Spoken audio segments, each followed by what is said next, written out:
everybody.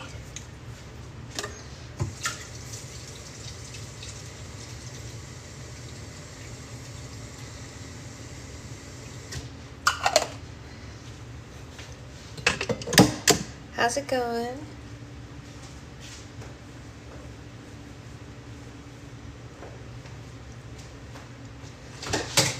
What's everyone up to?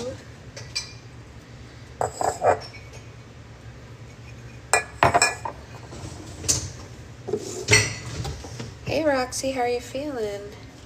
Are you getting any better?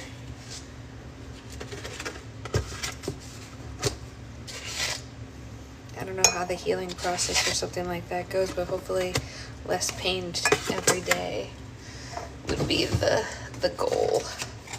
Very sore. Yeah, that makes sense. You're taking a sick day, Jen. Are you okay? Hey, Anya. Boop.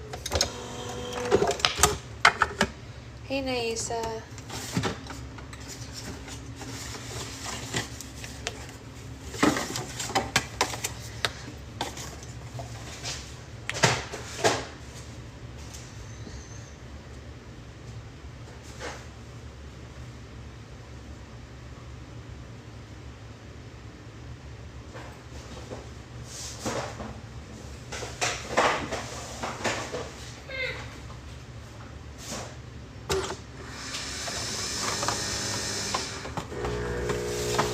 Replenishing my stock. Mental health day, that makes sense. You finally got your slime. Why are you crying? What happened? Did it break? Is that what happened? What happened? Tell me. What happened?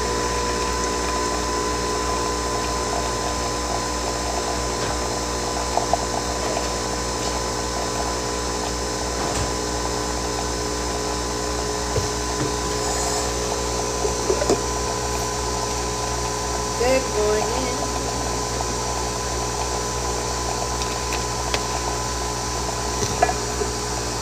If anybody needs replacements from things that broke, now's the week to tell me, because she's definitely coming next week one way or another, so if anything broke, I gotta know. It didn't break, but my popular charm broke. No way. Really? Oh, okay, well I can get you another charm. I mean, I can't get that exact same one, but I have other Galinda charms. But the popular charm broke? Oh, that's lame. Oh, well, I'll send you another couple wicked charms to make up for it. I don't have that exact same one. Yeah, she's head down head. Yes, definitely. Only here for a bit. Call starting soon. Ugh, that sucks. I have a call at 10 too, Liz. You finally watched Wicked? How did you like it, Jillian? Did you see it got a ton of nominations? How exciting is that? I have a Patreon call this morning at 10 a.m. after book club. Yes, she flipped. Thank goodness. She's been flipped actually for almost 2 weeks, I want to say. Close to 2 weeks she's been flipped. They confirmed she was flipped at like her 35-week appointment, I want to say, and we're over 37 now. That's fair, Jillian. That's totally fair. Everyone is entitled to that. Hello. Sometimes it takes me 2 watches to really get into things. That's totally fair. I'm actually generally not a double watch kind of person with any movies. There are very few movies in my life that I've watched more than once. I love the slime you made, though. I love the scent. It was a great choice. Oh, yay. Well, at least that's a win, right? Naisa, will you send me a DM about the charms so I don't forget to send you replacement charms? Because you know me. Once book club ends, my brain loses all sense of anything. But I will send you. I do still have other wicked charms. I was Osio Broomers. That's really funny. Come here, Broom. It's true. If anyone misses any days of book club, I always download the live and upload them to YouTube so that you can catch up. And I've been really good about doing it the same afternoon. Yes, Roxy, hopefully it will help you be distracted in your healing. We are doing well, Madison. How are you? Yeah, of course, 97. I'm sorry that happened. I didn't watch Story yesterday because I was with my friends. That's okay. You're allowed to be with your friends. We don't judge here. No judgment. Oh, yeah, that Reputation slime was a one-off, actually. It was just a custom slime. There's not even any more of it. You can believe that. I just made one slime for that one girl. Why did my comment go gray? I don't know. I can see them and they look normal to me. That's very strange. I'm not sure. TikTok has weird, like, comment whatevers, but I can see your comments, Andrea, and they don't look gray on my end, so I'm not sure. Huh. Strange. Strange. I feel personally hurt by it being only one slime. Oh, I know. I'm gonna have to make you a very early or very late birthday coffee. Do you happen to have any of the guava jelly slimes left? I don't know. If I do, there might be a very small one in a sampler pack. Wait, I got a phone call. Did you say Secret Baby's birthday is next week? Within the next 2 weeks, Sloth. Yeah, for sure. Child took mine and lost it forever. I think I might have a small one. I make pretty much the same coffee every day, Madison. It's just standard, plain old coffee. Like Taylor said, Sasha, you also break this. Oh no, it's not true. I would never break your heart. So yeah, our baby will be born before the 5th. It turned gray for Reputation Taylor's version. I don't know, maybe. I know, Liz, I know. Yes, look, I split my lip, you guys, in the middle of the night. I don't even know how I did it. Maybe, Liz, maybe. I don't know. We just wait on bated breath. Do you have your sweatshirt on, Liz? Do you have your sweatshirt on? That's the question. Do you have your sweatshirt on for today? Clowning for Rep TV. Whoa, did you see that? The steam? That was crazy. It's in the hamper, but I should fish it out. You should. I mean, what kind of a day for Rep TV is it if you're not wearing your sweatshirt? In case anyone who's in here doesn't know, for Christmas, I gave Liz a sweatshirt that says, what does it say? Like, stop clowning for, well, that's pretty good. That's a good shirt too, Liz. It says like, clowning for Rep TV or whatever.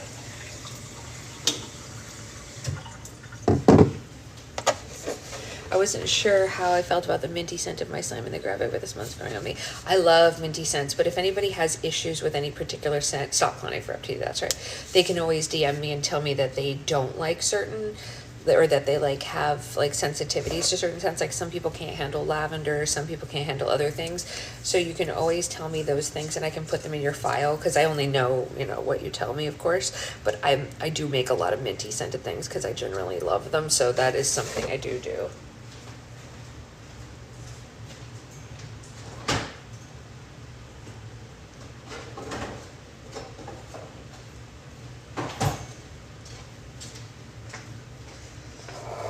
With Rep in it, yes.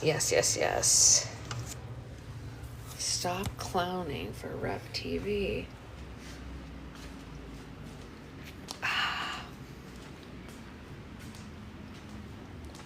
She'll never stop clowning for Rep TV, you guys. She can't help herself. Just is what it is. All right, so let's get this put on the tripod. It's definitely growing on me.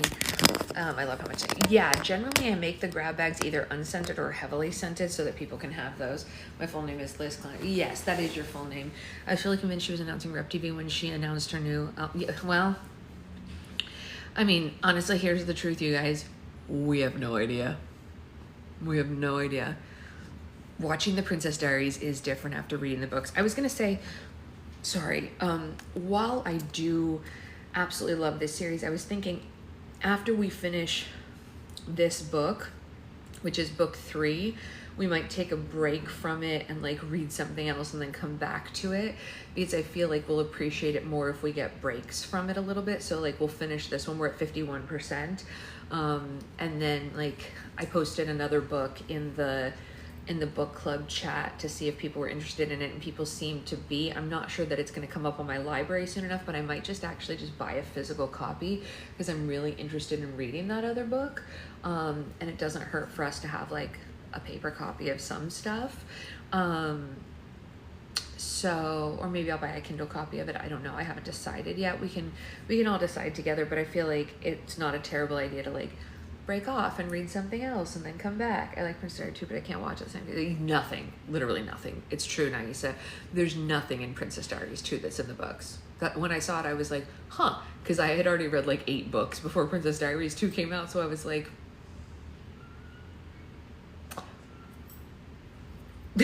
it was very confusing for me at the time. I was like, what is this? Yeah, break sounds good. Yeah, it does. Exactly, Sloth. That was exactly my thought. Oh, Princess Diaries was on TV last night. Is that why everyone was watching it? No, I'm never annoyed with her. Never, ever. So yeah, that was my thought, was just that like, I love this series and I think we should read the whole series. I think it's cool to read a whole series together, like we did with Land of Stories, which obviously is still like one of my favorite things ever. But I think we could read that other book and then come back and read 3 more of these, because these go so fast, and then read something else and then come back. You know what I mean? Like go a little like shimmy back and forth kind of thing. I don't know. I was just thinking about it this morning. I was like, well, can't hurt, right? We like to be varied in our readings. It keeps us, you know, keeps our brains working differently. We don't want to just only know the same characters for forever. And that other book that I posted, it sounds really interesting and not like anything we've read before, which I think makes it really cool. Like, I don't know, something different. There's like a slight horror aspect to it, but it's not like a full horror book. Like, you know, I'm not really good at horror because I get scared really easily, but it's just like a little bit of horror apparently is what I've heard. I don't know. It sounds cool. So anyway, we can decide. I haven't bought it yet, so it's not like, we're not like locked into that idea or anything. It's just like something I was musing about. But let's read anyway. Wait, what are we reading next? My sister was talking to me. I can't remember the name of it, Naisa. I posted it in the book club chat. I posted a picture of it so everyone could look it up. I can't remember the name off the top of my head, but it looks really cool. And I was just getting people's opinions on it. And everyone, apparently it was already on a lot of people's to read list. So I was like, oh, well, if everyone was already planning on reading it, why don't we just read it together? You know, that kind of a thing. Witchcraft for Wayward Girls. Thank you, Heather. Yes, that's exactly right. So I think if I remember correctly, it either takes place in the 80s or 90s. And it sounds really cool. So I don't know. I'm into it. I'm into that kind of stuff. It's on my list for sure. I'm going to read it either way. And that's what I said in the chat. Yeah, I had never heard of it till yesterday, Naisa, and someone in one of my like groups that I'm in for like Kindle recommendations recommended it, and I was like, that sounds pretty great. And I think I told everyone I'm like number 81 on the Libby hold list for it, so who knows. You know, you're third in line for a locally 6-week wait. See, 81 for me is less than a 6-week wait here because we have more copies. Isn't that funny? I'm literally like number 81 on the list and it says it's going to be less than 6 weeks. So different libraries, different amounts, but I'm not against buying a copy of something that I'm really interested in, and I am pretty interested in that one. So we'll decide. We still have time. We're at 51% now. I don't know, Liz. That's a good question. Don't you have access to mine? Am I crazy? I thought we did that.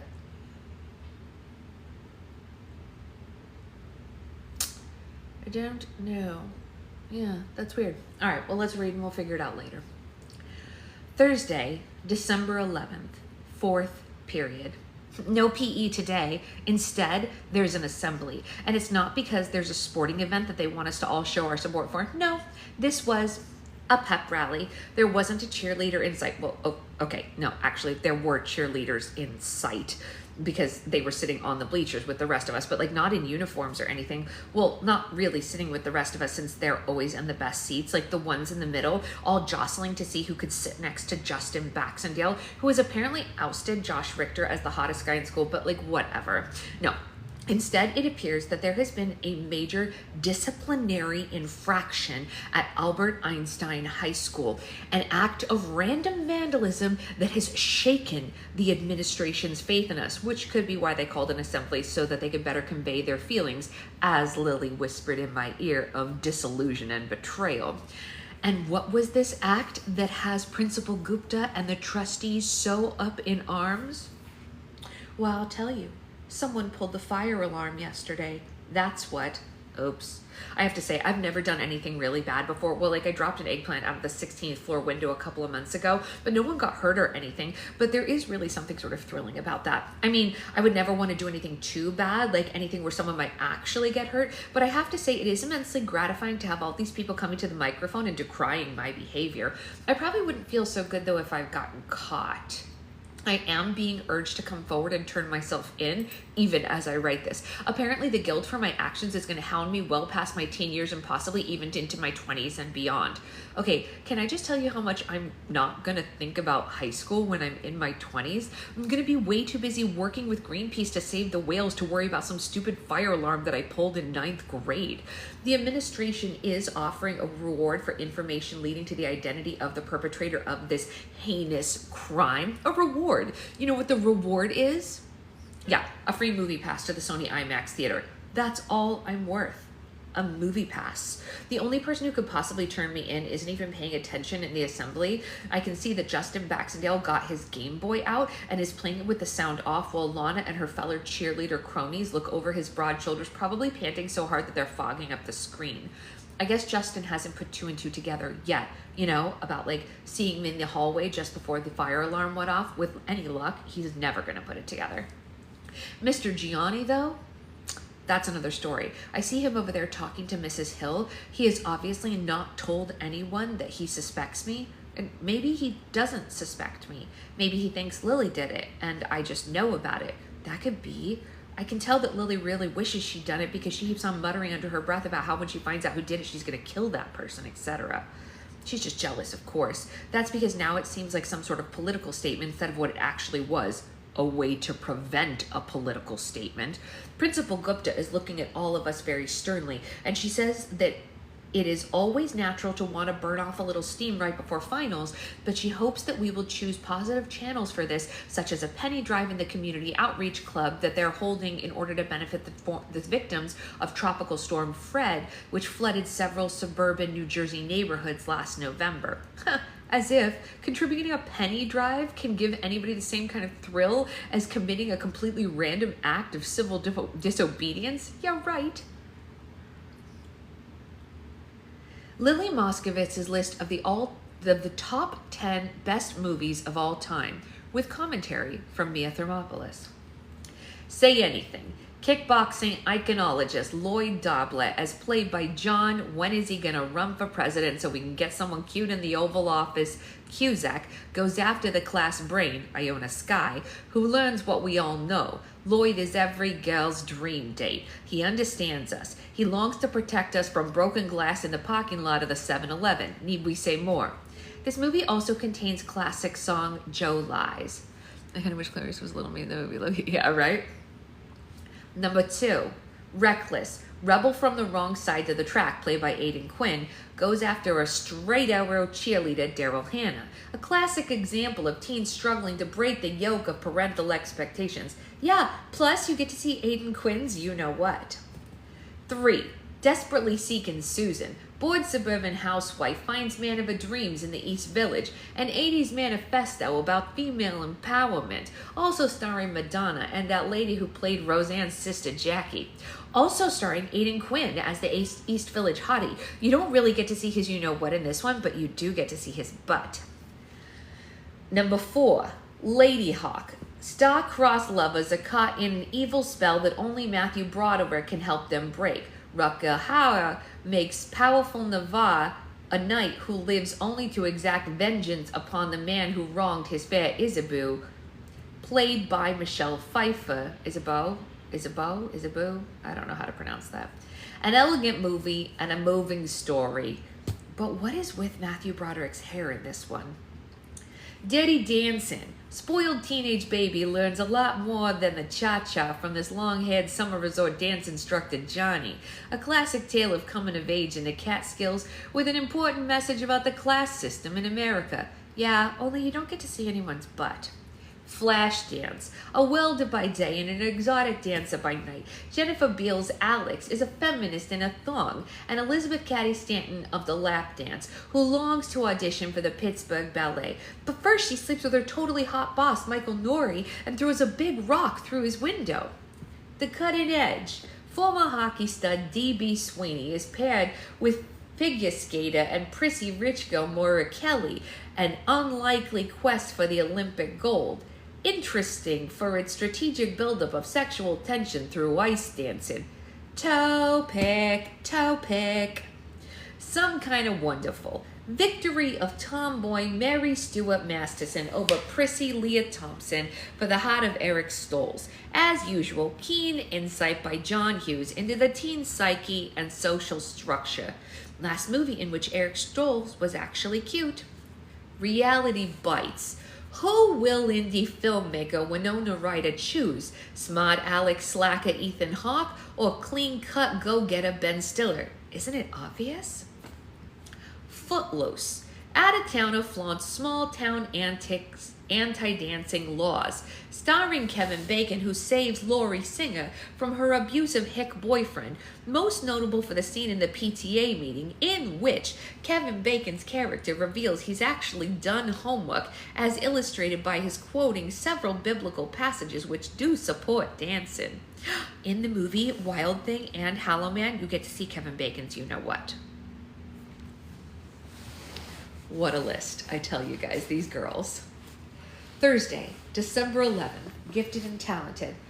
Today was my lunch with Kenny at Big Wong. I really don't have anything to say about it except that he did not ask me to the non-denominational winter dance. Not only that, but it appears that Kenny's passion for me has ebbed significantly since its zenith on Tuesday.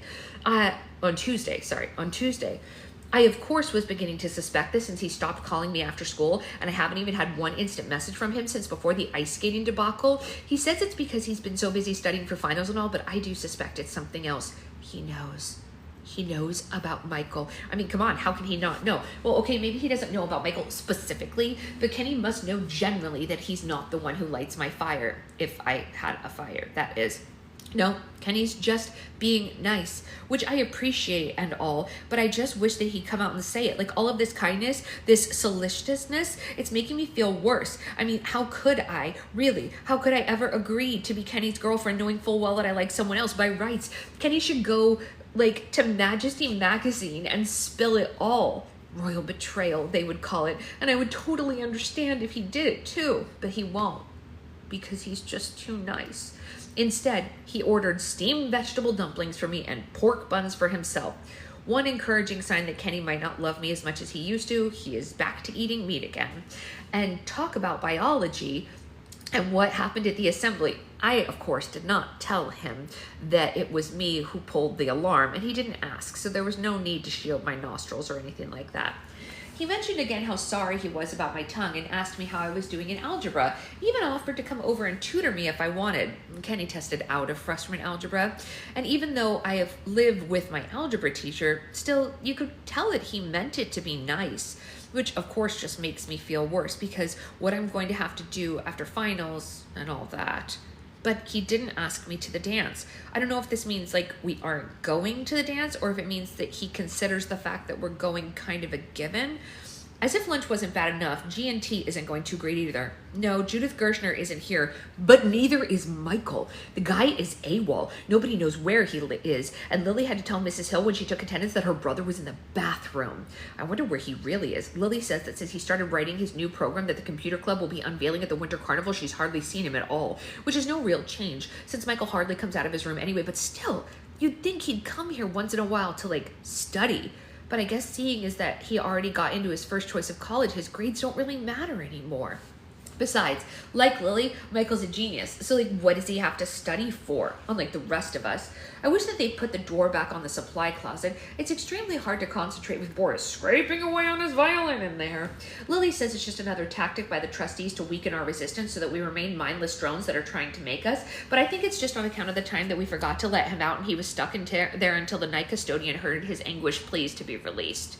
Which, honestly, is Lily's fault if you think about it. I mean, she's his girlfriend. She really should take better care of him. Homework. Algebra. Practice test. English. Term paper. World Civ. Practice test. Gifted and talented. None. French. Les arts pratiques. Biology. Practice test. Thursday, December 11th, 9 p.m. Grandmere is seriously out of control. Tonight she started quizzing me on the names and responsibilities of all of my dad's cabinet ministers. Not only do I have to know exactly what they do, but also their marital status, their names, and the ages of their kids, if they have any. There are these kids that I'm supposedly going to have to hang out with when I go to celebrate Christmas at the palace, and I'm figuring that they'll probably hate me as much, if not more, than Mr. Gianni's niece and nephew hated me at Thanksgiving. All of my holidays from now on are apparently going to be spent in the company of kids who absolutely hate me. You know, I would just like to say it's totally not my fault that I'm a princess and they have no right to hate me so much. I have done everything I could to maintain a normal life in spite of my royal status. I have turned down opportunities to be on the cover of Cosmo, Teen Vogue, 17, Twist, and Girls Life. And I have refused invitations to go on TRL and introduce the #1 video to the country when the mayor asked me if I wanted to be the one to press the button that drops the ball in Times Square on New Year's Eve. I said no.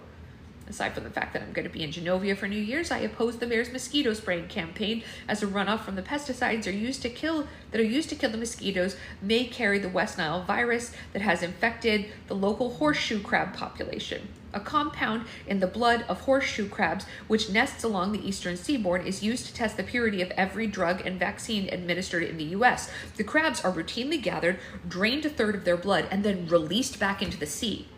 A sea which is now killing them, as well as many other arthropods such as lobsters, thanks to the amount of pesticides in it. Anyway, I'm just saying, all the kids who hate me should just chill out, because I've never once sought the spotlight that I have been thrust into. I have never even called my own press conference. But I digress. So there was Sebastiano, drinking aperitifs and listening as I rattled off name after name. Grandmere made me flashcards out of the pictures of the cabinet ministers, kind of like those bubblegum cards you get in the boy band members, only the cabinet ministers don't wear nearly as much leather as the boy bands. I was kind of thinking that maybe I was wrong about Sebastiano's commitment to fashion, and that maybe Sebastiano was there to try and pick up some pointers after he thrust me into the path of an oncoming limo, or like whatever.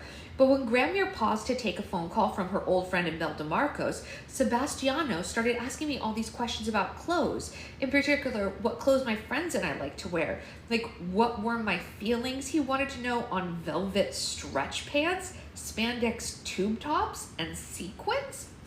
I told him all of that sounded like, you know, okay for Halloween or like Jersey City, but generally in my day-to-day life, I just prefer cotton. And he looked saddened by this. So I told him that I really felt like orange was going to be the next pink, and that perked him right up. And he wrote a bunch of stuff down in this notebook he carries around, kind of like I do, now that I think about it. When Grandmere got off the phone, I informed her, quite diplomatically, I might add, that considering how much progress we'd made in the past 3 months, I felt more than prepared for my impending introduction to the people of Genovia, and that I did not feel it would be necessary to have lessons next week. I have 5 finals to prepare for. But Grandmere totally got huffy about it. She was all, where did you get the idea that your academic education is more important than your royal training? Your father, I suppose, with him it's always education, education, education. He doesn't realize that education is nowhere as important as deportment.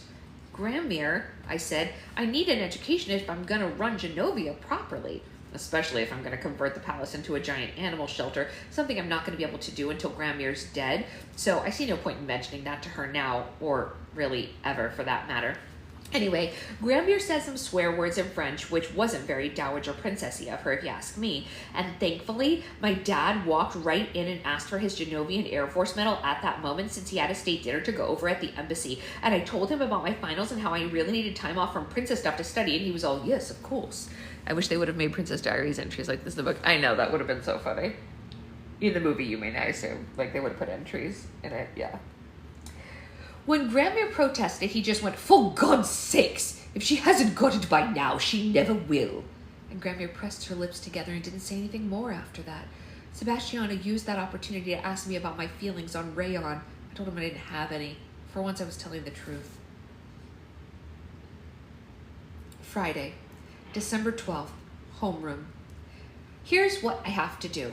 Number 1, stop thinking about Michael, especially when I should be studying. Number 2, stop telling Grandmere anything about my personal life. Number 3, start acting more A, mature, B, responsible, and C, regal. Number 4, stop biting my fingernails. Number 5, write down everything Mom and Mr. G need to know about taking care of Fat Louie while I'm gone. Number 6, Christmas and Hanukkah presents. Number 7, stop watching Baywatch when I should be studying. Number 8, stop playing Pod Racer when I should be studying. Number 9, stop listening to music when I should be studying. Number 10, break up with Kenny.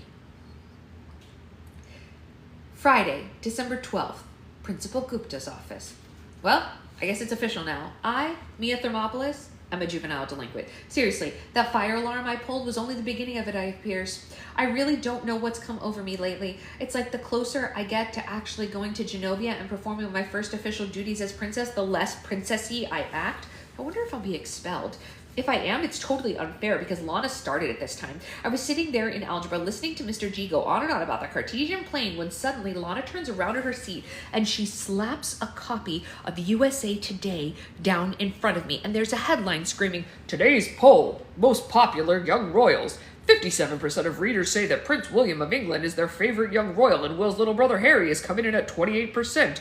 America's own royal, Princess Mia Ronaldo of Genovia, comes in third with 13% of the votes, and Prince Andrew and Sarah Ferguson's daughters Beatrice and Eugenie round out the votes with 1% each. The reasons given for Princess Mia's third place finish? Not outgoing is the most common answer. Ironically, Princess Mia is perceived as being shy as the Princess Diana, the mother of William and Harry, when she first stepped into the harsh glare of the media spotlight. Princess Mia, who only recently learned she was the heir to the throne of Genovia, a small principality located on the Côte d'Azur, is expected to make her first trip to that country next week. A representative for the princess describes her as looking forward to her visit with eager anticipation. The princess will continue her education in America and will reside in Genovia only during the summer months. I read that stupid article, and then I passed it back to Lana. "So?" I whispered to her. "So," Lana whispered, "I wonder how popular you'd be, especially with the people of Genovia, if they found out that their future ruler goes around pulling fire alarms when there isn't any fire." She was only guessing, of course. She couldn't have seen me unless maybe Justin Baxendale figured it out. You know, seeing me in the hallway like that just before the alarm went off. Maybe he mentioned it to Lana. No, it's not possible. I am far out of the sphere of Justin Baxendale's consciousness to be non-existent to him. He didn't even tell Lana anything. Lana, like Mr. G, obviously thinks it's a little coincidental that fateful Wednesday the alarm went off about 2 minutes after I disappeared from class with the bathroom pass. But even so, even though she could have only been guessing, it seems to me like she knew, like she was going to make sure I never heard the end of it. I really don't know what came over me. I don't know if it was A, the stress of finals, B, the impending trip to Genovia, C, this whole thing with Kenny, D, the fact that I'm in love with this guy who's totally going out with a human fruit fly, E, the fact that my mother is going to give birth to my algebra teacher's baby, F, the fact that Lana's been persecuting me practically my whole life and pretty much getting away with it, or G, all of the above. Whatever the reason was, I snapped. Just snapped, and I suddenly found myself reaching for Lana's cell phone, which was lying on her desk beside her calculator. And then the next thing I knew, I had put that tiny little pink thing on the floor, and I crushed it into a lot of pieces beneath the heel of my size 10 combat boot. I guess I can't really blame Mr. G for sending me to the principal's office. Still, you would expect a little sympathy from your own stepfather. Oh, crap. Here comes Principal Gupta. This is the Princess Diaries, Lexi. Number 3. Friday, December 12th, 5 p.m. The Loft. Well, that's it then. I'm suspended. Suspended! I can't believe it. Mia Thermopolis. What is happening to me? I used to be such a good kid. And okay, it's just for one day, but still, it's going on my permanent record. What are the Genovian cabinet ministers going to say about that? I'm like freaking turning into Lindsay Lohan. Okay, yeah, it's not like I'm going to not get into college because I was suspended for one day in the first semester of my freshman year, but how totally embarrassing is this? Principal Gupta treated me like I was some sort of criminal or something, and you know what they say, treat a person like a criminal, and pretty soon she's going to end up like one. At least that's what I think they say. The way things are going, I wouldn't be surprised if pretty soon I started wearing ripped up fishnet stockings and dyeing my hair black. Maybe I'll even start smoking, get my ears double pierced or something like that, and then they'll make a TV movie about me and they'll call it Royal Scandal. It will show me going up to Prince William and saying, "Who's the most popular young royal now, huh, punk?" And then I'll headbutt him or something like that. Except I practically fainted the first time I got my ears pierced, and smoking is really bad for you, and I always thought it must hurt to headbutt someone. I guess I don't have the makings of a juvenile delinquent after all. Huh. My dad doesn't really think so either. He's all ready to set the Royal Genovian lawyers on Principal Gupta. The only problem, of course, is that I won't tell him, or anybody else for that matter, what Lana said to make me assault her cell phone. It's kind of hard to prove the attack was provoked if the attacker won't say what the provocation was. My dad pleaded with me for a while when he came to pick me up from school after having received the call from Principal Gupta. But then when I wouldn't tell him what he wanted and Lars just carefully went blank, my dad said, "Fine." And his mouth got all scrunched like it was when Grammy has one too many sidecars and starts calling him Papa Cue Ball. But how can I tell him what Lana said? If I do that, everyone will know I'm guilty of not one, but 2 crimes. Anyway, now I'm home. I'm watching the Lifetime channel with my mother. She hasn't been doing much painting at her studio since she got pregnant. This is on account of her being exhausted. It's quite hard to paint lying down, she's discovered. So instead, she's just been doing a lot of sketching from bed, mostly like line drawings of Fat Louie, who seems to have enjoyed someone being with him home all day. He sits for hours on her bed and watches the pigeons out the fire escape of her window, but since I'm home today, Mom did some drawings of me, and I think she's making my mouth too big, but I'm not saying anything. As Mr. Gianni and I have discovered, it's better not to upset my mother in her current hormonal state. Even the slightest criticism, like asking her why she left the phone bill in the vegetable crisper, can lead to an hour-long crying jag. While she sketched me, I watched a very excellent movie called Mother May I Sleep with Danger, starring Tori Spelling of Beverly Hills 90210 fame as a girl who has an abusive boyfriend. I really don't get why any girl would stay with a guy who hits her, but my mom says it's all about self-esteem and your relationship with your father, except that my mom doesn't have a great relationship with Papa, and if any guy tried to slug her, you can bet she'd put him in the hospital. So, go figure. As my mom drew, she tried to get me to spill my guts to her, about what Lana said that made me go all cell phone stomping rampage. You could tell she was really trying hard to be all TV mom about it too. And I guess it must have worked because all of a sudden I did find myself telling her all of it. Every last thing. The stuff about Kenny, about me not liking to kiss him, about him telling everybody about how I plan to break up with him as soon as finals are over. And all along the way, I mentioned Michael and Judith and Tina and the greeting cards and the winter carnival and Lily and her protest and how I'm secretary of it and just about everything else, all except the part about me pulling the fire alarm. And after a while, my mom stopped drawing and she just looked at me. Finally, when I was done, she said, "You know what I think you need?" And I said, "What?" And she said, "A vacation." So then we sort of had a vacation, right there on her bed. I mean, she wouldn't let me go study. Instead, she made me order a pizza, and we sat together, and we watched the completely unbelievable end of Mother May I Sleep with Danger, which was followed, much to our joy, by the dishiest made-for-TV movie ever, Midwest Obsession, in which Courtney Thorne-Smith plays a local dairy princess who goes around in a pink Cadillac wearing cow earrings and kills everybody like Tracy Gold deep in the throes of her post-growing pains anorexia for messing with her boyfriend. And then the best part is that one was actually based on a true story. For a while there on my mom's bed, it was almost like old times. Before my mom met Mr. Gianni and I found out I was a princess. Except, of course, not really, because she's pregnant and I'm suspended. But why quibble? Friday, December 12th, 8 p.m., in the loft. Oh my God, I just checked my email. I am being inundated with supportive messages from my friends. They all want to congratulate me on my decisive handling of Lana Weinberger. They sympathize with my suspension and encourage me to stay firm in my refusal to back down from my stance against the administration. What stand against the administration? All I did was destroy a cell phone and it had nothing to do with the administration. But Lily went as far as to compare me with Mary, Mary, Queen of Scots, who was imprisoned and then beheaded by Elizabeth I. I wonder if Lily would still think that if she knew the reason that I smashed Lana's cell phone was because she threatened to spill the beans about my actually having pulled the fire alarm that ruined Lily's walkout. Lily says it's all a matter of principle, that I got banished from school for refusing to back down from my beliefs, but actually I was banished from school for destroying someone else's private property, and I only did it to cover up for another crime that I did commit.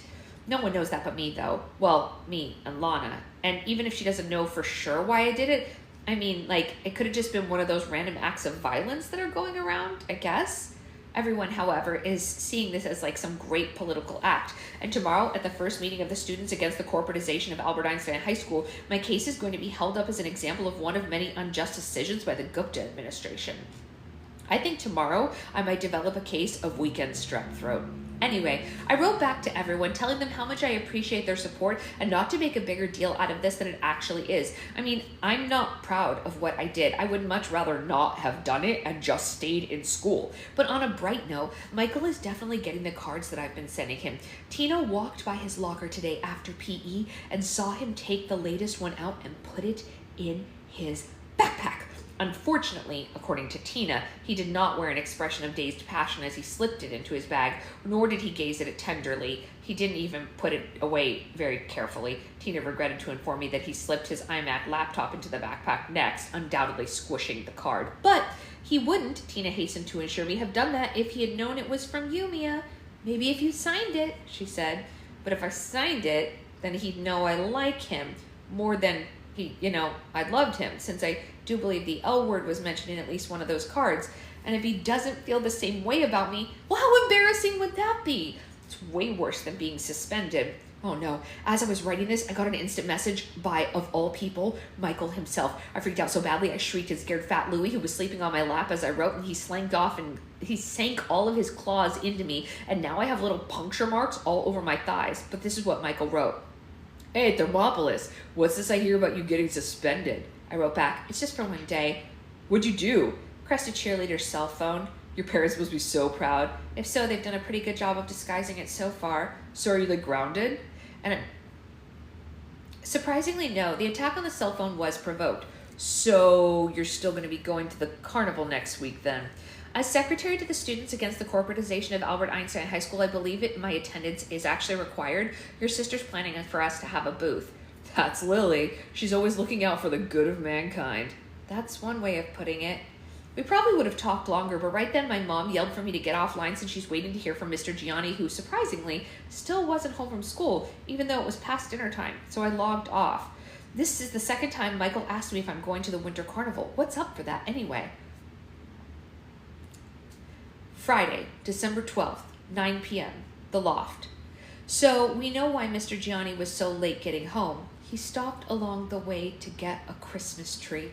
Not just any Christmas tree either, but a 12-footer that must be at least 6 feet wide at the base. I didn't say anything negative, of course, because my mom was so happy and excited about it and immediately lugged out all of her dead celebrity Christmas ornaments. My mom doesn't use pretty glass balls or tinsel on her Christmas tree like normal people. Instead, she paints pieces of tin that are the likeness of celebrities who have died that year and hangs them on the tree, which is probably why we have the only tree in North America with ornaments commemorating Richard and Pat Nixon, Elvis, Audrey Hepburn, Kurt Cobain, Jim Henson, John Belushi, Rock Hudson, Alec Guinness, Divine, John Lennon, and many, many more.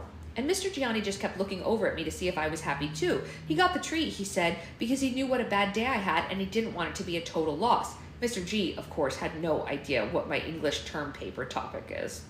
What was I supposed to say? I mean, he'd already gone out and bought it, and a tree that size has to have cost a lot of money, and he meant to do it as a nice thing. He really had.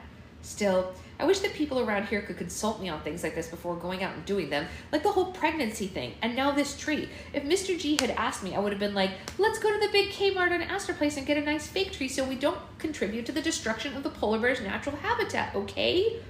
Only he didn't ask me. And the truth is, even if he had, my mom never would have gone for her. Her favorite part of Christmas is lying on the floor with her head under the tree, gazing up through the branches and inhaling the sweet, tangy smell of pine sap. She says it's the only memory of her Indiana childhood that she actually likes.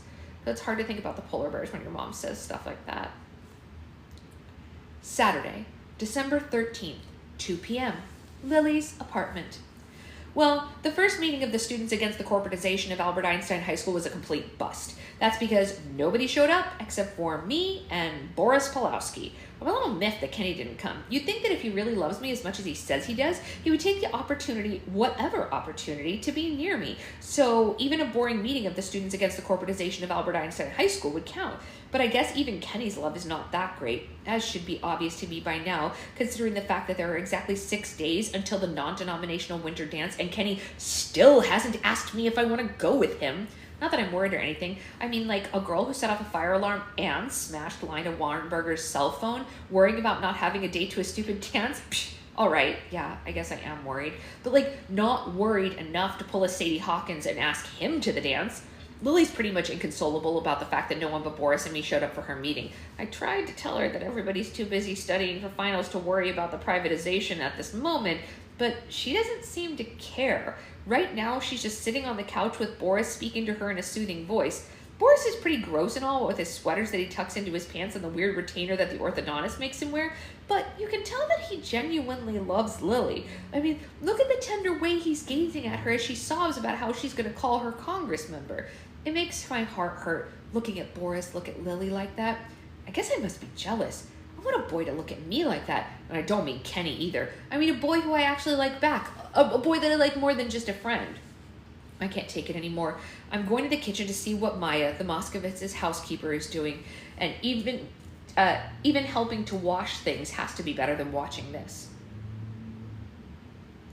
Saturday, December 13th, 2:30 p.m., Lily's apartment.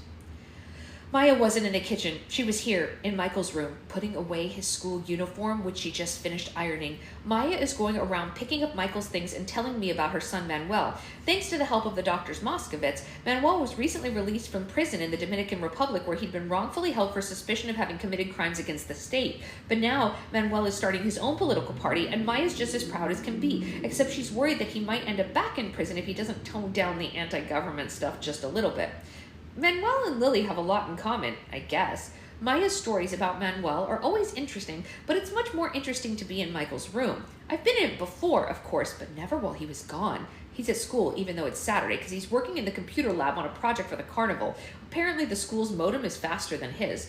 Also, I suppose, although I hate to admit it, he and Judith Gershner can freely practice their downloading there without fear of parental interruption. So, I'm lying on Michael's bed while Maya putters around, folding shirts and muttering about sugar, one of her native land's main exports, and apparently the source of some consternation to her son's political platform, while Michael's dog, Pavlov, sits next to me, panting on my face.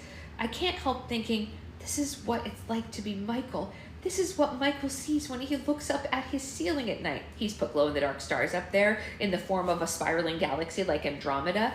This is how Michael's sheets smell.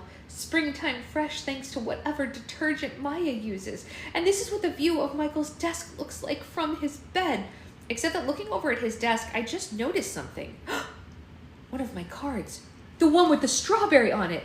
It isn't exactly like on display or anything. It's just sitting on top of his desk. But hey, that's a far cry from being crumpled at the bottom of his backpack. It shows that the card meant something to him and that he hasn't buried them all under the other junk on his desk. The DOS manual and the anti-Microsoft literature, or worse, thrown them away. This is somewhat heartening. Uh-oh, I just heard the front door open. Is it Michael or the Dr. Moscovitz? I better get out of here. Michael doesn't have one of those enter at your own risk sign on there for nothing. Saturday, December 13th, 3 p.m., Grammere's.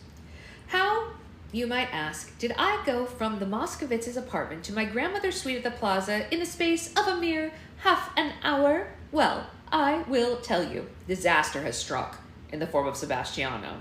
I always suspected, of course, that Sebastiano was not the sweet-tempered innocent that he pretended to be, but now it looks like only murderer Sebastiano needs to be worried about. But now it looks like the only murder Sebastiano needs to be worried about is his own, because if my dad ever gets his hands on him, Sebastiano is one dead fashion designer. Looking at it objectively, I think I can safely say I prefer to have been murdered. I mean, since I would be dead and all, which would be sad, especially since I haven't written down the instructions for caring for Fat Louie while I'm gone, but at least I wouldn't have to show up for school on Monday.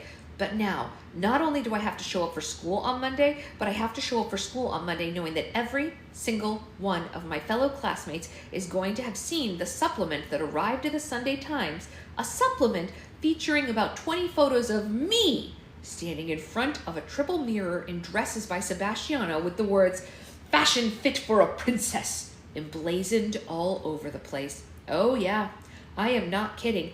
Fashion fit for a princess. I really can't blame him, I guess. Sebastiano, I mean. I suppose the opportunity was too much for him to resist. He is, after all, a businessman, and having a princess model your clothes, well, you really can't buy exposure like that because, all the other papers are going to pick up on your story and, Princess of Genovia makes modeling debut, that whole kind of thing. Yeah.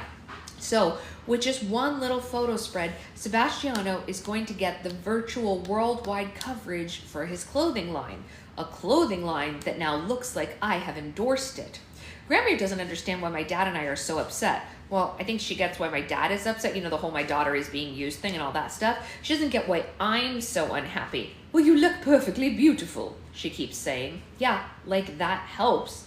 Grandmere thinks I'm overreacting, but hello? Have I ever aspired to tread in Giselle's footsteps? I don't think so. Fashion is so not what I am about. What about the environment? What about the rights of animals? What about the horseshoe crabs?